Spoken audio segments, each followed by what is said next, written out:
ہر قسم کی حمد و ثنا، تعریف و توصیف اس ذات کے لیے جس نے اس کارخانہ عالم کو وجود بخشا، اور کروڑ ہا کروڑ درود و سلام اس کے آخری پیغمبر پر جنہوں نے دنیا میں حق کا بول بالا کیا۔ یہ 2024 کا آخری جمعہ ہے، اس کے بعد ہم یہ جمعہ زندگی بھر نہیں دیکھ سکیں گے۔ اگلے 3 یا 4 روز بعد ہم ایک نئے سال یعنی 2025 میں داخل ہو چکے ہوں گے، اور ہمارا اگلا جمعہ 2025 کا پہلا جمعہ کہلائے گا۔ پروردگار عالم کی عطا کردہ نعمتوں میں سے ایک اہم ترین اور قیمتی نعمت وقت کی نعمت ہے۔ قرآن پاک میں جگہ جگہ وقت کی قسم اٹھائی گئی ہے، وقت کی قسم کھائی گئی ہے۔ کہیں پر اللہ تعالیٰ نے فرمایا والفجر، وقت فجر کی قسم، کہیں فرمایا والضحیٰ، چاشت کے وقت کی قسم، کہیں پر اللہ تعالیٰ نے عصر کی قسم کھائی ہے والعصر، قسم ہے عصر کے وقت کی۔ اور کچھ مفسرین فرماتے ہیں کہ عصر سے مراد یہاں پر نماز عصر کا وقت نہیں ہے بلکہ زمانہ مراد ہے۔ عربی زبان کے اندر عصر زمانے کو بھی کہا جاتا ہے، والعصر قسم ہے زمانے کی۔ کہیں فرمایا والصبح اذا تنفس، قسم ہے صبح کے وقت کی، تو کہیں فرمایا واللیل، قسم ہے رات کے وقت کی۔ اب ہم بھی جانتے ہیں اور آپ کو بھی معلوم ہے کہ انسان قسم اس چیز کی اٹھاتا ہے جو چیز انسان کی نظر میں بڑی وقت والی، بڑی اہمیت والی ہوتی ہے۔ چھوٹی موٹی چیز کی انسان قسم نہیں اٹھاتا۔ جب پروردگار عالم وقت کی قسم اٹھا رہا ہے، وقت کی قسم کھا رہا ہے، تو وقت کی کیا اہمیت اللہ تعالیٰ کی بارگاہ کے اندر ہوگی کہ وہ وقت کی قسم اٹھا کر ہمیں وقت کی اہمیت ہمارے سامنے اجاگر فرما رہا ہے۔ اور آپ وقت کی اہمیت کا اندازہ اس بات سے لگائیے کہ شریعت کا ہر حکم اللہ تعالیٰ نے وقت کے ساتھ متعین کر رکھا ہے، وقت کے ساتھ مقید کر رکھا ہے۔ نماز کی مثال لے لیجئے، نماز جمعہ کا وقت زوال آفتاب کے بعد سے شروع ہو گیا۔ اب اگر آپ نماز جمعہ وقت کے اندر ادا کر لیں تو ٹھیک ہے، لیکن یہی نماز جمعہ آپ عصر کا وقت داخل ہونے کے بعد ادا کریں گے تو یہ نماز جمعہ نہیں کہلائے گی آپ کی۔ اسی طرح مغرب کا وقت داخل ہو گیا، اگر آپ نماز مغرب وقت کے اندر ادا کر لیں تو آپ کی فرض نماز کہلائے گی، ادا نماز۔ نماز مغرب کا وقت خارج ہو گیا اور عشاء کا وقت داخل ہو گیا، اب یہ نماز مغرب نہیں کہلائے گی، اور اگر آپ نماز مغرب کی 3 رکعت ادا کر رہے ہیں تو یہ ادا نہیں کہلائے گی بلکہ قضا کہلائے گی۔ اسی طرح روزوں کی مثال آپ لے لیجئے کہ روزے اللہ تعالیٰ نے وقت کے ساتھ میں متعین کر رکھے ہیں۔ رمضان کا 1 مہینہ، رمضان کے 1 مہینے میں آپ فرض روزے ادا کرتے ہیں تو ٹھیک۔ یہی مثال حج کی کہ حج اللہ تعالیٰ نے سال کے مخصوص ایام کے اندر اس کے دن متعین فرما دیے ہیں، اگر آپ حج کو اس کے ایام میں ادا کرو تو آپ کا حج ادا کہلائے گا، ورنہ حج کے ایام نکل جانے کے بعد آپ سال بھر بھی وقوف عرفہ کرتے رہے، عرفات کے میدان میں ٹھہرے رہے، اور سال بھر کعبۃ اللہ کا چکر کاٹتے رہے، طواف کرتے رہے، تو یہ آپ کا عمرہ تو کہلائے گا، لیکن حج کے جو مخصوص ایام میں آپ نے حج ادا نہ کیا تو آپ کا حج نہیں کہلائے گا۔ وقت کی اہمیت کا اندازہ آپ اس بات سے لگائیے کہ اللہ تعالیٰ نے شریعت کے ہر حکم اور عمل کو وقت کے ساتھ جوڑ دیا ہے، وقت کے ساتھ متعین کر دیا ہے، فکس کر دیا ہے۔ اور دنیا کی کامیاب قومیں، دنیا کے کامیاب ترین لوگ، چاہے وہ دنیاوی فیلڈ سے تعلق رکھتے ہوں یا دینی حیثیت سے ایک بلند مقام انہوں نے حاصل کیا ہو، یہ وہ لوگ ہوگے جنہوں نے اپنے وقت کی قدردانی کی، وقت کا ایک ایک لمحہ اور زندگانی کا ایک ایک پل تول کر خرچ کیا ہوگا۔ اس لیے کہ جو نکمے نٹھلے لوگ ہوتے ہیں، کسل مندی، سستی، کاہلی اور لاپرواہی جن کا شیوا ہوتا ہے، وہ دنیا میں کبھی کامیاب نہیں ہوا کرتے۔ دینی اور دنیاوی دونوں حیثیت سے عروج پذیر ہونے والے لوگ، ترقی پذیر قومیں جو ہوتی ہیں وہ وقت کی قدردان ہوتی ہے۔ تاریخ اسلام کے بہت بڑے محدث گزرے ہیں جنہوں نے بخاری شریف کی شرح لکھی ہے، اور انہوں نے بخاری شریف کی اس شرح کو لکھ کر پوری دنیا اسلام سے اپنا لوہا منوایا ہے۔ دنیا ان کو امام ابن حجر عسقلانی رحمۃ اللہ علیہ کے نام سے یاد کرتی ہے۔ ان کی وقت کی قدردانی کے تعلق سے کتابوں کے اندر لکھا ہوا ہے کہ پچھلے زمانے میں چونکہ ہماری آج کی طرح پین نہیں ہوا کرتی تھی، ہماری آج کی طرح قلم نہیں ہوا کرتی تھی، بلکہ وہ لکڑی کی قلم ہوا کرتی تھی، اور اس کو دوات میں ڈبو کر لوگ کتابیں تحریر کیا کرتے تھے۔ امام ابن حجر عسقلانی رحمۃ اللہ علیہ جنہوں نے سینکڑوں کتابیں لکھی اور اسلام اور تعلیمات اسلام کی بڑی خدمت کی، ان کے بارے میں آتا ہے کہ جب وہ کتاب لکھنے بیٹھتے اور لکھتے لکھتے ان کا قلم گھس جایا کرتا تھا، تو اب اس کی نوک تراشنے کے لیے اور نوک بنانے کے لیے، نوک بلد سنوارنے کے لیے، پینسل تراشنے کے لیے، قلم تراشنے کے لیے، تو وہ 1-2 منٹ کا جو وقت بیچ میں گزرتا تھا نا، وہ اس کو بھی خالی نہیں جانے دیا کرتے تھے، اس وقت کو بھی کام میں لا کر وہ تیسرے کلمے کا ورد فرمایا کرتے تھے سبحان اللہ والحمد للہ ولا الہ الا اللہ واللہ اکبر ولا حول ولا قوت الا باللہ العلی العظیم. ذکر الہی میں مصروف رہا کرتے تھے. یہ جو 1-2 منٹ 2-3 منٹ کا وقفہ بیچ میں گزر رہا ہے پینسل تراشنے کے اندر، اس کو بھی خالی نہیں جانے دیا کرتے تھے تو وقت ضائع نہ ہو جائے. اسی طرح تاریخ اسلام کا ایک بہت عظیم نام ہے، بڑی جلیل القدر ہستی گزری ہے امام ابو زرعہ رازی رحمۃ اللہ علیہ. تو ان کے حلقہ درس کے اندر ایک شاگرد شریک ہوا کرتے تھے، ان کا نکاح ہو گیا. ایک دفعہ مجلس حدیث کے اندر شریک تھے، رات میں گھر پہنچنے میں ذرا ڈیلے ہو گئے، تاخیر ہو گئی، تو بیوی نے ان کو بڑی کڑوی کسیلی سنانا شروع کی. بیوی نے کہا کہ تم کیسے شوہر ہو؟ اگر تم بیوی کے حقوق کا خیال نہیں رکھ سکتے، میرا دھیان خیال نہیں رکھ سکتے، تو تم نے شادی کیوں رچائی، مجھ سے نکاح کیوں کیا؟ تو یہ مجلس حدیث سے حدیث پاک سن کر آئے تھے، بڑے صبر اور تحمل کے ساتھ میں بیوی کی ساری کڑوی کسیلی باتیں سنتے رہے. جب یہ آگے بڑھ کر ان کے استاد پر حملہ آور ہوئی، کہنے لگی کہ جس استاد کے پاس تم جاتے ہو، جس کی مجلس حدیث کے اندر تم شریک ہوتے ہو، اس کو خاک کچھ نہیں آتا، وہ تمہیں کیا علم سکھائے گا اور کیا تمہیں فیضیاب کرے گا؟ یہ شاگرد جب اپنے تک بات تھی سنتے رہے صبر و تحمل کے ساتھ، لیکن جب معاملہ آگے بڑھ کر استاد کی ذات تک پہنچا تو ابھی آپے سے باہر ہو گئے اور غصے میں آ کر اپنی بیوی سے کہنے لگے اگر میرے استاد امام ابو زرعہ رازی کو 1,00,000 حدیث منہ زبانی یاد نہ ہوئی تو تجھے طلاق. غصے میں آ کر اپنی بیوی سے کہہ دیا کہ اگر میرے استاد جن کے بارے میں تو یہ کہہ رہی ہے ان پر لانچھن لگا رہی ہے کہ اس کو تو کچھ خاک نہیں آتا، وہ کیا تمہیں پڑھائے گا؟ میں اب قسم اٹھا کر کہتا ہوں کہ اگر میرے استاد امام ابو زرعہ رازی کو 1,00,000 حدیثیں دیکھ کر نہیں، منہ زبانی حفظ یاد نہ ہوئی تو تجھے طلاق. بات آئی گئی ہو گئی، گھنٹہ آدھا گھنٹہ گزرا، ادھر کا بھی غصہ کافور ہوا، ادھر کے جذبات کا ذرا طوفان تھما، عقل ٹھکانے آئی تو کہنے لگے یار غصے کے اندر میں نے اپنی بیوی کو طلاق کے الفاظ تو کہہ دیے، اب کیا ماجرا بنے گا؟ واقعتاً طلاق ہو گئی یا نہیں؟ فجر کا انتظار کی، نماز فجر ادا کی اور افتہ خیزہ بھاگتے دوڑتے ہانپتے کانپتے حضرت امام ابو زرعہ رازی کی خدمت میں پہنچے. السلام علیکم. السلام استاد محترم، بڑی قسم پرسی کے عالم میں حاضر ہوا ہوں. کیا بات ہے بیٹا؟ کہا کہ اس طرح کا ماجرا ہوا، درس حدیث سے واپس لوٹا، بیوی نے یہ معاملہ کیا اور میں نے غصے میں آ کر یہ قسم اٹھا لی اور اپنی بیوی کے لیے طلاق کے الفاظ زبان سے نکال دیے. اب آپ بتائیے، آپ سولیوشن نکالیے کہ آپ کو 1,00,000 حدیث سے یاد ہے یا نہیں؟ اگر یاد ہے تو ٹھیک ہے، اور نہیں تو میری بیوی کو تو طلاق واقع ہو گئی. امام ابو زرعہ رازی رحمۃ اللہ علیہ نے اس وقت جواب دیا کہ بیٹے تم جاؤ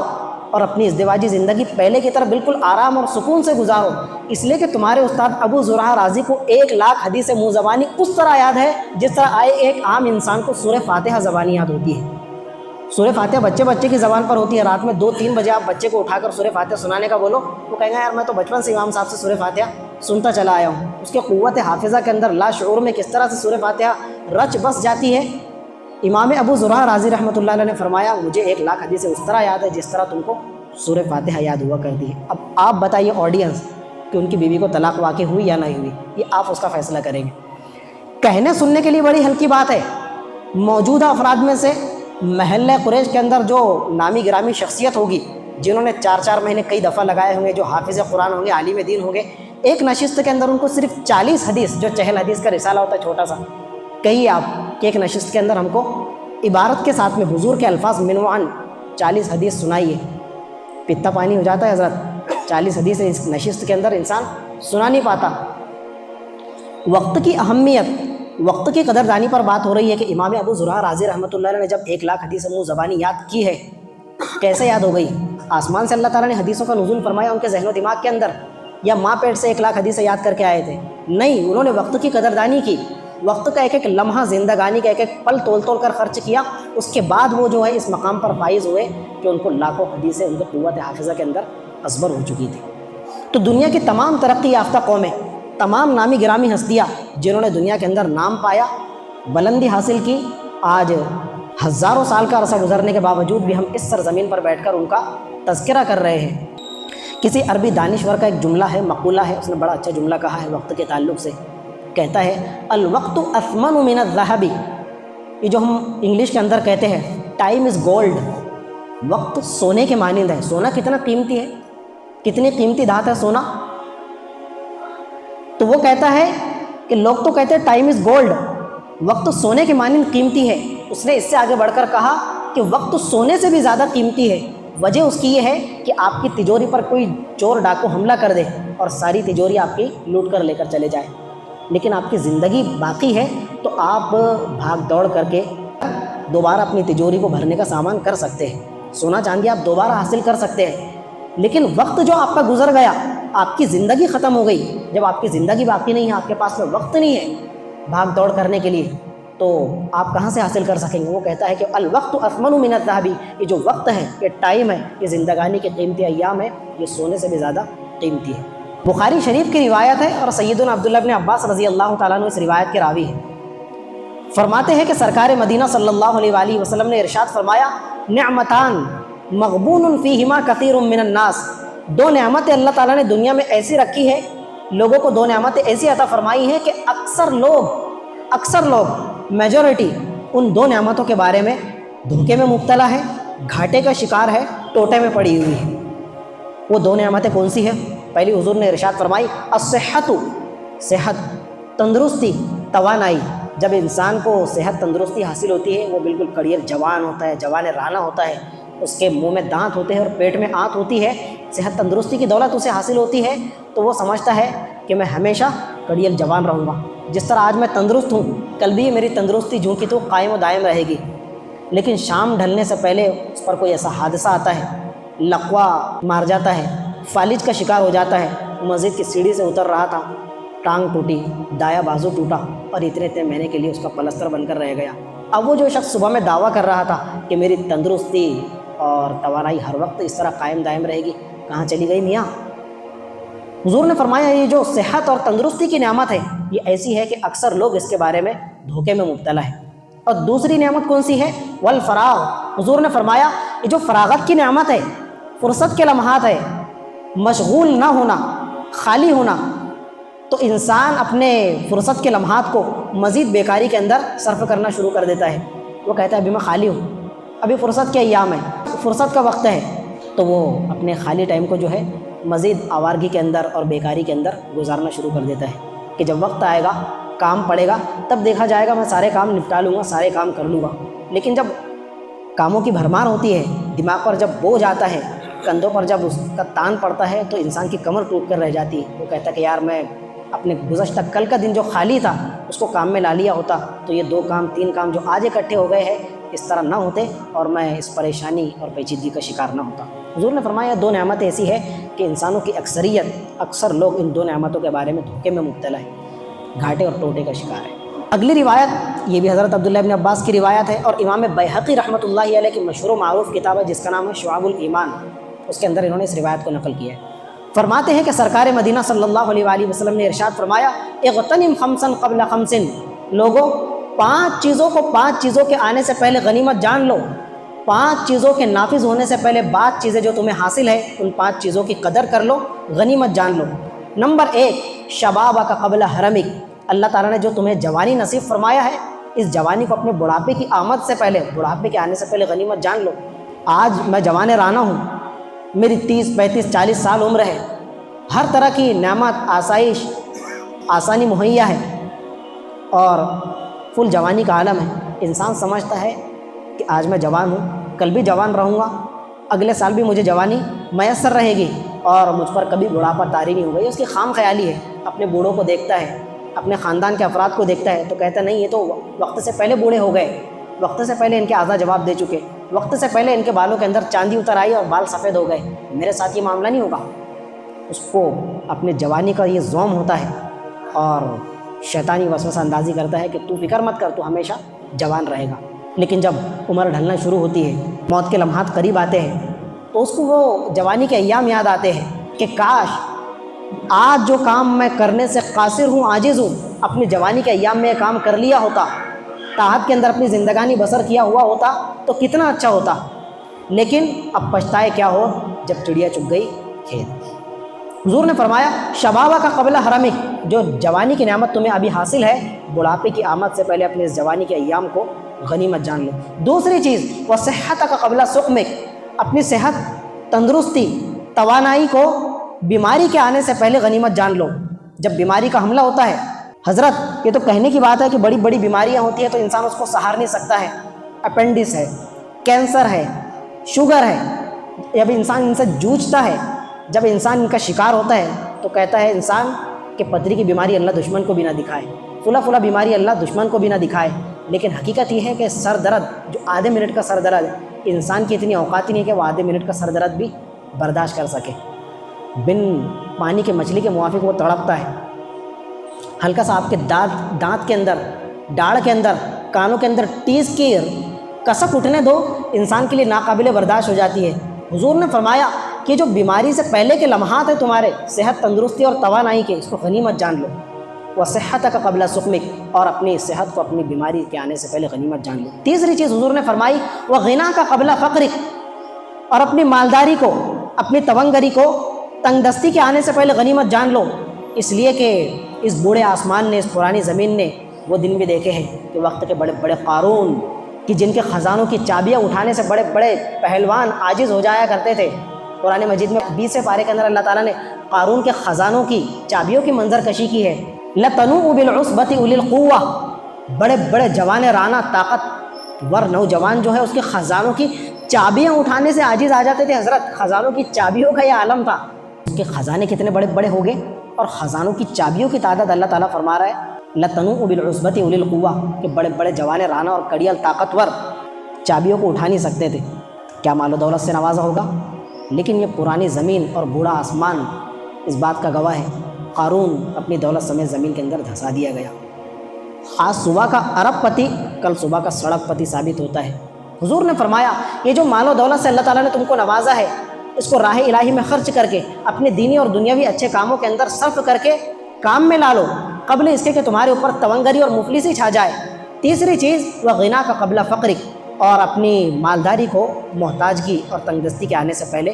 غنیمت جان لو۔ چوتھی چیز وفراغک قبل شغلک، آج کے ہمارے جو ٹاپک سے ریلیٹڈ ہے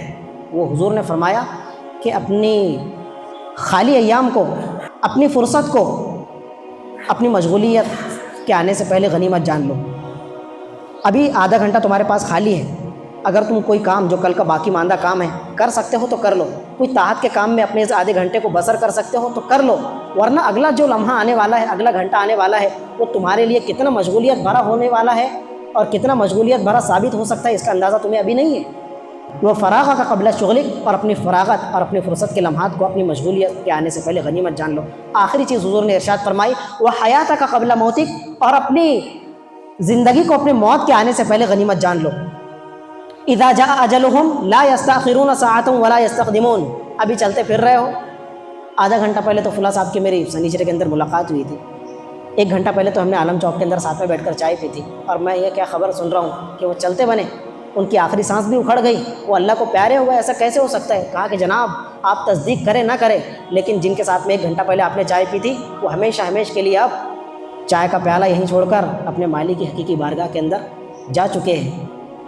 حضور نے فرمایا وہ حیات کا قبل موتک، اور اپنی موت کی آمد سے پہلے، موت کے آنے سے پہلے اپنی زندگانی کو غنیمت جانے۔ کل قیامت کے دن جب میدان محشر قائم ہوگا، جنتیوں کے حق میں اللہ تعالیٰ جنت کا فیصلہ فرمائے گا، اور نافرمان لوگوں کے حق میں جہنم کا فیصلہ ہو جائے گا۔ تو جہنمی جب جہنم کے اندر ڈال دیے جائیں گے، اللہ تعالیٰ نے ان کا بڑا درد بھرا جملہ 22 پارے کے اندر کوٹ کیا ہے۔ اللہ تعالیٰ فرماتا ہے وَهُمْ يَصْطَرِخُونَ فِيهَا، جہنمی لوگ جہنم کا عذاب بھگت کر سزا جھیل کر جب تنگ آ چکے ہوں گے تو گلے پھاڑ کر صدا لگا رہے ہوں گے۔ یسترخون فیہا، جہنمیوں کی آواز بلند ہو رہی ہوگی، اور کیا نعرہ ہوگا ان کا؟ ربنا اخرجنا نعمل صالحا غیر الذی کننا نعمل، پروردگار تھوڑا سا وقت دے دے، یہ جو وقت کی آج ہم ناقدری کر رہے ہیں، اسی وقت کی قدر کا احساس ان کو جہنمیوں کو جہنم کے اندر جانے کے بعد ہوگا، اور وہ اللہ تعالیٰ سے کسی دوسری چیز کی فریاد نہیں کریں گے، وہ کہیں گے ربنا اخرجنا نعمل صالحا غیر الذی کننا نعمل، پروردگار بس تھوڑی مہلت دے دے، ایک چانس دے دے، بس ایک چانس، ایک مہلت دے دے۔ کیوں؟ نعمل صالحا غیر الذی کننا نعمل، جتنی زندگی تو نے دیا تھا ہم نے آوارگی کے اندر، نکم میں پن کے اندر بسر کر دی،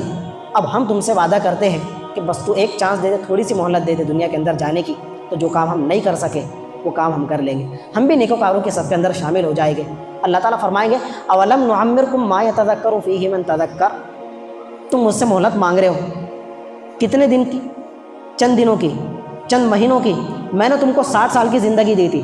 50 سال کی طویل ترین زندگانی سے نوازا تھا، 40 سال کی تم کو زندگی سے نوازا تھا۔ اولم نعمرکم ما یتذکر فیہ من تذکر، سمجھنے بوجھنے اور شعور کی صلاحیت بیدار کیا تھا۔ اگر نصیحت حاصل کرنے والا حاصل کر سکتا تو ان 40 سالوں کے اندر، 50 سالوں کے اندر، 60 سالوں کے اندر وہ نصیحت حاصل کر لیتا تھا، لیکن تم نے ایسا نہیں کیا۔ یہ تم خوش فہمی کے اندر مبتلا ہو کے اگر میں تم کو چانس دے تو دوبارہ تم وہ نیک عمل کر لو گے، لیکن اللہ تعالیٰ فرمائے گا نہیں۔ وجاءکم النذیر، تمہارے پاس ڈرانے والے بھی آئے، تمہاری مہلت ختم ہو چکی، اب جو کچھ چانس تمہیں پہلے مل چکا تھا وہ تمہارے لیے آخری چانس ثابت ہو، اب اس کے بعد تم کو کوئی مہلت نہیں دی جائے گی۔ ایک بزرگ سے کسی نے پوچھا کہ حضرت آپ کی سابقہ زندگی کے بارے میں تو کچھ بتائیے۔ کہا کہ میں کچھ نہیں بتاتا، بس میں اتنا بتاتا ہوں کہ میری ہدایت اور میرے راہ راست پر آنے کا سبب ایک برف فروش بنا، ایک برف بیچنے والا۔ کہنے لگے کہ ایک برف فروش، برف بیچنے والے سے آپ کو عبرت حاصل ہوئی اور آپ تقوی کی راہ پر آ گئے؟ کہا کہ ہاں، ایک برف فروش کے ذریعے سے اللہ تعالیٰ نے مجھے راہ ہدایت سے نوازا۔ کہا کہ حضرت کس طرح؟ کہا کہ میں راستے سے گزر رہا تھا،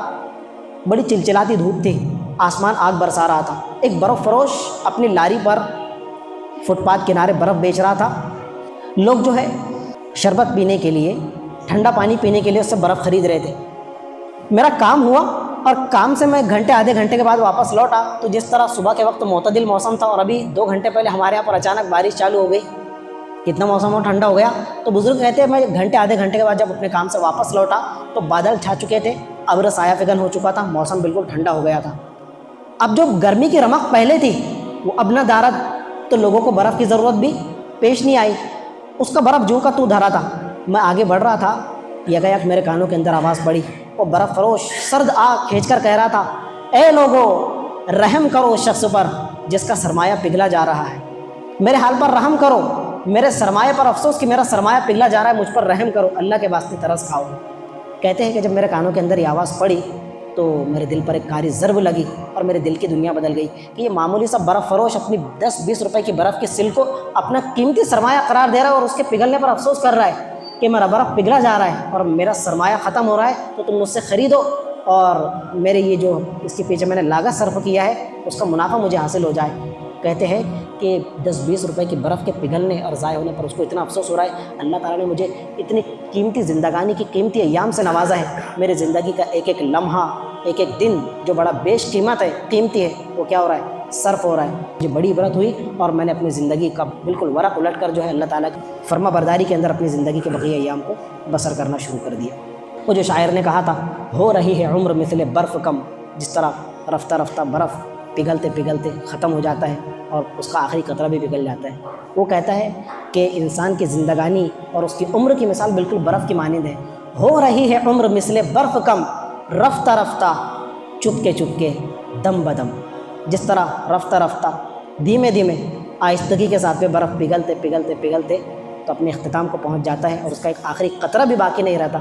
وقت آئے گا کہ تم وقت کی قدر دانی کر لو یا نا قدری کے اندر اپنی زندگانی کے ایام کو بسر کر لو، زندگی فرما بردار کی بھی گزر جائے گی اور تیری نافرمانی کے ایام بھی باقی نہیں رہے گے، لیکن انجام اس کا جنت ہونے والا ہے اور انجام تیرا نافرمانی کی وجہ سے، وقت کی نا قدری کی وجہ سے جہنم بننے والا ہے۔ امام سیوطی رحمۃ اللہ علیہ، جن کا نام تھا امام جلال الدین سیوطی، انہوں نے حدیث پاک کی کتاب لکھی ہے جس کا نام ہے جمع الجوامع۔ انہوں نے اس کے اندر ایک روایت نقل کی ہے کہ جب دن طلوع ہوتا ہے، سورج سر ابھارتا ہے، تو ہر طلوع ہونے والا دن، ہر سر ابھارنے والا سورج تمام انسانوں سے مخاطب ہو کر کہتا ہے، من استطاع ان یعمل خیرا فلیعمل، لوگو میں آج طلوع ہو چکا ہوں، جس کو آج کے دن نیک کام کرنا ہے، نیکی کمانا ہے، اللہ کی بارگاہ کے اندر فرما بردار ثابت ہونا ہے، وہ ہو لے، جتنی نیکیاں حاصل کرنا ہے کر لو۔ فإنی غیر مکرر علیکم ابدا، میں آج طلوع ہوا ہوں، آج کے بعد میں کبھی دوبارہ لوٹ کر نہیں آؤں گا۔ آج جو جمعے کا دن ہے، 2024 کا آخری جمعہ ہے، یہ جمعہ اگر قاری صاحب اگلے 90 سال بھی زندہ رہتے ہیں، 1000 سال بھی مجھے یہ عمر نصیب ہو جاتی ہے، حضرت آدم حضرت نوح کی مانند میرے زندگانی کے اندر ہزاروں ایام آئیں گے، سینکڑوں برس آئیں گے، لیکن یہ 2024 کا آخری جو جمعہ گزر رہا ہے یہ کبھی آئے گا؟ تو ہر طلوع ہونے والا سورج، ہر سر ابھارنے والا دن پکار کر کہتا ہے وَإِنِّي غَيْرُ مُكَرَّرٍ عَلَيْكُمْ أَبَدًا، آج آیا ہوں، آج کے بعد کبھی نہیں آؤں گا، وہ آئندہ کل ہوگا، وہ میں نہیں ہوگا۔ تو جو کچھ کمانا چاہتے ہو خیر اور بھلائی، آج کما لو، آج کے بعد میں کبھی لوٹ کر نہیں آؤں گا۔ حضرت حسن بصری رحمۃ اللہ علیہ کا فرمان ہے، وہ فرمایا کرتے تھے، یا ابن آدم اے انسان میرے بھائی، انما انت الایام، تیری حقیقت یہ جو دن اور رات کی گردش ہے، دن اور رات کی الٹ پھیر ہے، اس کے سوا کچھ بھی نہیں ہے۔ کل رات آئی تھی، گزر گئی، آج کا دن طلوع ہوا، دن بھی ڈھل جائے گا، پھر شام آئے گی۔ اسی طرح رات اور دن عدلتے بدلتے دن رات کی چینجنگ ہوتے ہوتے تو ایک وقت آئے گا تیری آخری سانس بھی اکھڑ جائیں گی اور تیری زندگی اپنے اختتام کو پہنچ جائے گی۔ وہ فرمایا کرتے تھے، یا ابن آدم، میرے بھائی، انما انت الایام، تو کچھ نہیں، صرف زندگی تیری ان دن اور رات کے ایام کا مجموعہ ہے۔ فاذا ذهب یوم، جب ایک دن گزر جائے نا، جب ایک رات گزر جائے، ذهب بعضک، تو خوش فہمی مت رہنا کہ میری زندگی کے اندر ایک سال کا اضافہ ہو گیا، 2024 گزر گیا، میں ایک سال بڑا ہو گیا۔ ایک سال تو بڑا نہیں ہوا، ایک سال تیری عمر کم ہو گئی، تو موت کے اور زیادہ قریب ہو گیا، قبر کے گڑھے کے اور زیادہ نزدیک ہو گیا۔ حضرت اسرائیل جو تھوڑے فاصلے پر کھڑے تھے، اب وہ مزید تجھ سے قریب آ گئے۔ ترمذی شریف کی روایت ہے، حضرت ابو برزہ رضی اللہ تعالیٰ عنہ فرماتے ہیں کہ سرکار مدینہ صلی اللہ علیہ وآلہ وسلم کا فرمان ذیشان ہے، آپ نے فرمایا، لا تزول قدم عبد یوم القیامت حتی یسأل، کل قیامت کے دن میدان محشر کے اندر جب ایک ایک انسان کو آدم سے لے کر خاتم تک، قیامت کے دن پیدا ہونے والے بچے تک کو کھڑا کیا جائے گا، اولین آخرین کا اجتماع ہوگا، تو کسی بھی انسان کے قدم اس وقت تک ہٹ نہیں سکیں گے، ٹل نہیں سکیں گے، جب تک کہ اللہ تعالیٰ اس سے 4 یا 5 چیزوں کے بارے میں سوال نہ کر لے، اور اس کو جواب دینا لازمی ہے، ضروری ہے، واجب ہے۔ جب تک کہ وہ ان سوالوں کا جواب نہ دے لے، رب ذوالجلال کی قسم اس کے قدم بارگاہ الہی سے ہٹ نہیں سکیں گے، ٹل نہیں سکیں گے۔ اور وہ کون کون سی چیزیں ہیں؟ حضور نے فرمایا، ان عمرہ فیما افنا، یہ جو زندگانی کے ایام ہیں ان کے بارے میں پوچھا جائے گا، تجھے عمر دیا تھا، زندگانی کے 40-50 سال کہاں صرف کیے؟ اپنی عمر کہاں فنا کی؟ کس کام کے اندر؟ نیکی کے اندر بسر کی یا نافرمانی کے اندر بسر کی؟ دوسرا سوال ہوگا، وعن علمہ فیما فعل فیہ، یہاں بیٹھنے والوں سے سوال ہوگا کہ رات میں روزانہ عشاء بعد تعلیم ہوا کرتی تھی، حضور کی سینکڑوں احادیث تم نے، منتخب احادیث، فضائل اعمال کے اندر، تفہیم القرآن کے اندر تم شریک رہے تھے، علم جو کچھ بھی حاصل ہوا، تمہارے ذہن کے ذخیرے کے اندر کتنا علم محفوظ کیا تھا؟ صرف نالج کی حد تک، معلومات کی حد تک؟ وعن علمہ فیما فعل فیہ، علم کے متعلق سوال ہوگا کہ جتنا کچھ علم حاصل تھا، 1 حدیث ہو یا 1,00,000 حدیث ہو، ان پر عمل کتنا کیا؟ اگر عمل سے کوڑا ہے تو خدا محفوظ رکھے اس کا انجام کچھ اور نہ ہو جائے۔ حضور نے فرمایا، تیسرا سوال اس سے ہوگا، وعن مالہ من این اکتسبہ،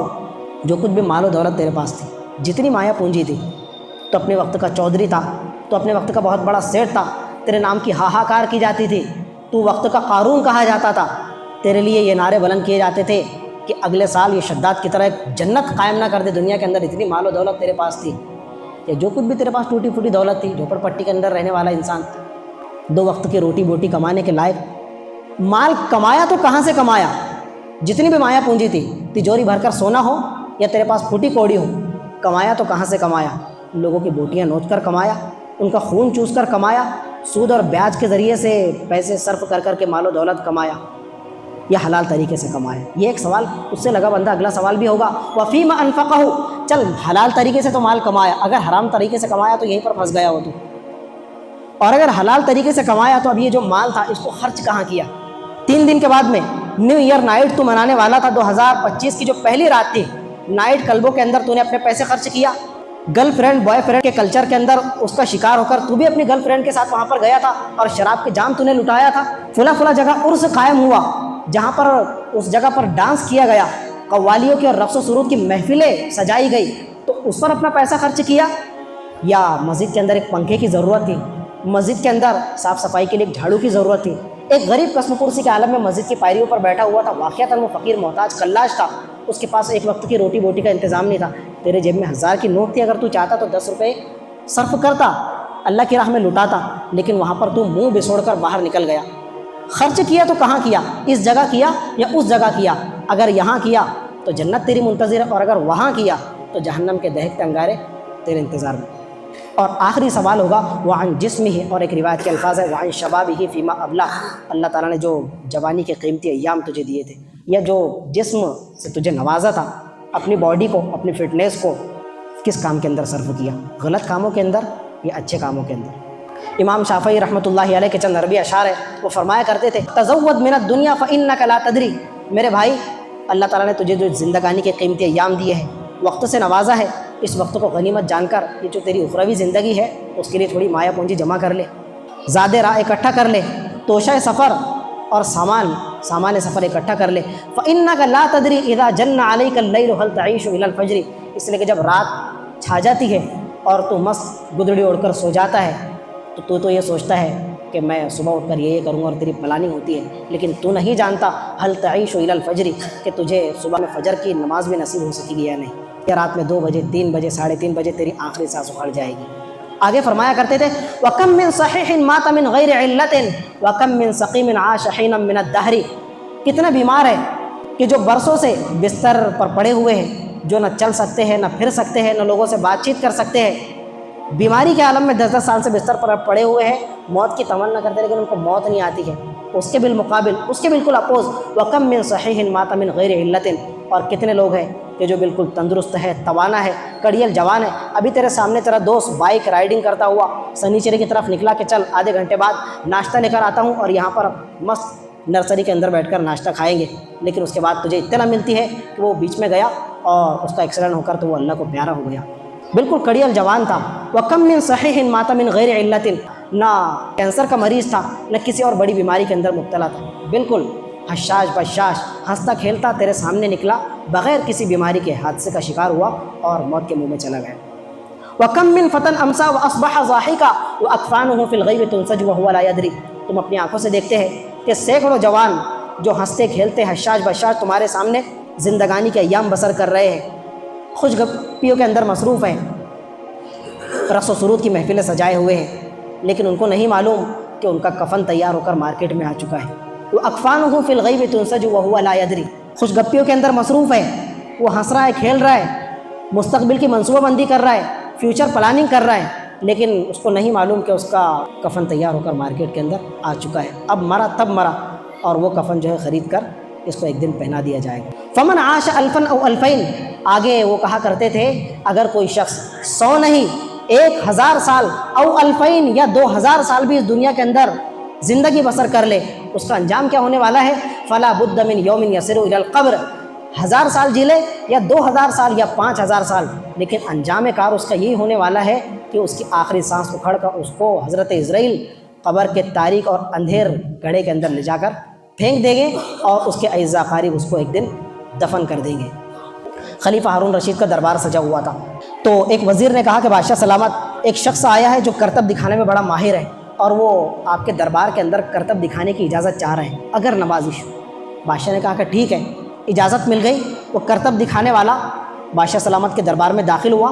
اور ہر طرف وزراء بیٹھے ہوئے ہیں، درباری لوگ کھڑے ہوئے ہیں۔ اس نے فرش کے بیچوں بیچ ایک سوئی، جو کپڑے سینے والی سوئی ہوتی ہے، لے جا کر نصب کر دیا، گاڑ دیا بھرے دربار کے اندر فرش کے بیچوں بیچ، اور 10-15 سوئیاں اپنے ہاتھ کے اندر لے کر تھوڑے فاصلے پر جا کر کھڑا ہو گیا، اور ہاتھ میں اس نے سوئی اٹھا کر